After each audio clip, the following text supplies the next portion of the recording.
It took me 10 years to go from 0 followers to 5,000 followers on Instagram.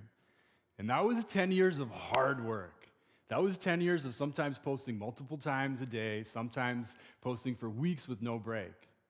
And then this past summer, it took me 10 days to go from 5,000 followers to 100,000 followers.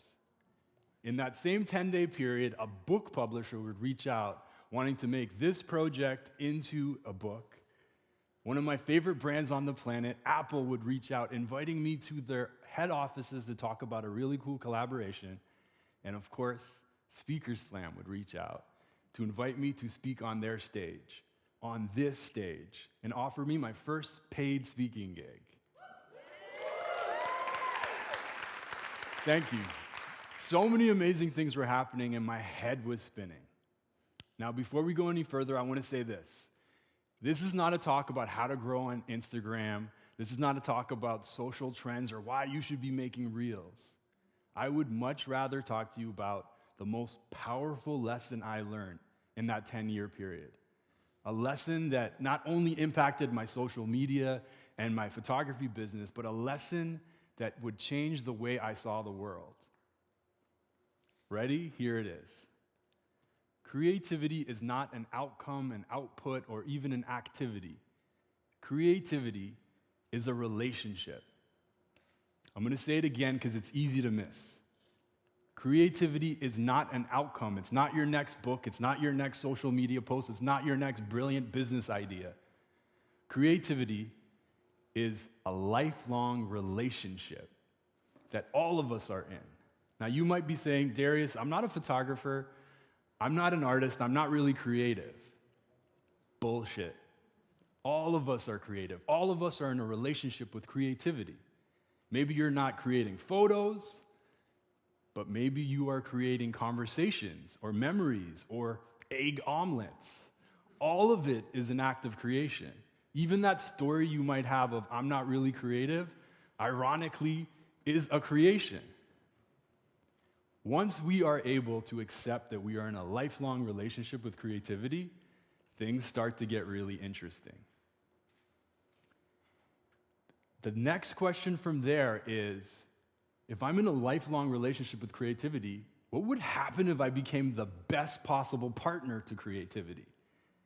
This question is so powerful because if you can create a conscious, intentional, long-term relationship with creativity, it is the best way that I have found to access the deepest parts of our hearts so that we can express who we truly are in the world. Now, I get it. For some of us, this relationship with creativity is complicated. Sometimes that complication comes because we are estranged. You know, it's usually because we have been ignoring we are in a relationship, and that's never a good idea.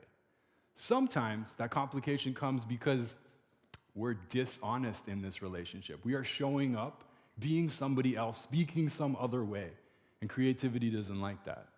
And sometimes that complication comes because we are scared, because we've been in a creative relationship in the past, and it didn't work out the way we expected. The truth is, in all relationships, there's always the possibility that things get messy, that we lose ourselves, and that we break our hearts. That's exactly what happened to me about a year ago. I had met a new creative project. It was hot and heavy right off the bat. It had only been a few weeks, but somehow I convinced myself that this is it. This is my forever creative project. So I got on one knee, and I asked her if she'd be mine. And she said yes. Things started to move really quickly from there. Of course, we had to find a wedding planner, AKA a project manager. And of course, the project manager had a team, and we had to pay the budget for the team. And somehow, before I knew it, I found $50,000. Not all of it was mine. And I went all in. It made sense to me. You know, this was my forever project. And things got really tense. We went from love and connection and fun and like, this is great, let's have this awesome experience, to We need outcome and output and transactions, and we need Excel sheets coming out of our yin-yang. Everything has to be tracked. And I'm not sure if you've ever been in a relationship that went from that like love flowy part to like we're on a timeline and a deadline and everything needs to move according to a schedule, but usually it's not a recipe for success. And so, 6 months later, that relationship fizzled out. I was in serious debt. My confidence was shot. I was burnt out, and my heart was broken. Now, this wasn't the first creative project to break my heart. There had been 2 in the past, and there were creative projects that blessed my life and took off in ways I never expected. Both sides of the spectrum taught me a lot about life and about creativity. Now, I know we all have a different relationship with creativity, but here are my 6 best tips for being a good partner to creativity. These were learned through trial and a lot of error. Tip number 1, creativity's love language is quality time. She wants my full attention. She wants my fullest presence. That's really hard to do when I'm constantly leaving this moment and going into this future, like what could happen and what can I get and how much money can I get and what viral video can I make? She wants me to be right here. Number 2, she does not like it when I rush, especially when that rush is because of someone else's schedule, someone else's timelines. She wants us to savor the moment together. Number 3, she demands the absolute truth. She doesn't want me to be somebody else. She doesn't want me to speak in someone else's voice and jump on every social trend and try to be somebody I'm not. Number 4, she needs me to listen to her, like actually listen to her. This one's a little crazy, but it's really powerful. I ask creativity questions all the time. I ask her, how are you doing? How are you feeling? Do you have anything you need to tell me? And usually through meditation and journaling, she actually responds. And those responses have changed my life. Number 5, creativity finds consistency and stability really sexy. Yeah, she's not in it for a one-night stand. She's looking for the long run. And so she needs to make sure that I can take care of my finances, I can take care of my health, I can take care of my life, so that she can trust that I'm going to be here for the long run too. Number 6, she needs us to have fun. She needs us to play, and so do I. I get it. The beginning of every relationship is really spicy, and there's so much excitement and lust, and it's like, oh, this is amazing. And then sometimes relationships mature and get older, and things become about logic and practicality and transaction. We need to continue to find ways to keep things fun and exciting in order to survive. Now, a year back after that heartbreak with that other creative project, I had made a decision, that's it. I don't want to date any more creations anymore. I'm going to be by myself. It's easier that way. And then she showed up. Her name was No Strangers. And yes, she was very cute. And yes, she was very intelligent. And yes, there was an immediate attraction. And yes, I was still licking my wounds. I was still hurt and unsure of who I was because of that past relationship. And so I avoided her. But for whatever reason, she kept showing up.